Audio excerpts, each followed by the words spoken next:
Hello, my name is Jonah Bales, and for my project, I'm going to do online relationships and communications. Communication.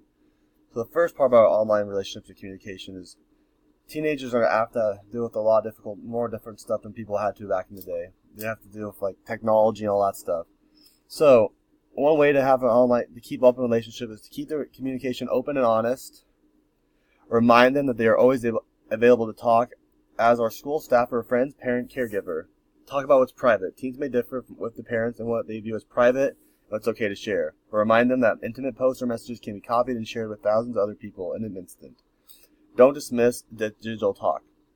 Don't underestimate the power of text, IMs, and other digital media to strengthen existing relationships.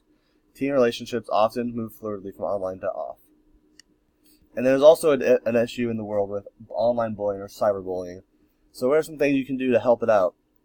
We need to teach the kids about how being mean online is not okay, and there are consequences for doing it. We cannot let kids do this because that is not an acceptable form of communication online. It's going to hurt other people's relationships.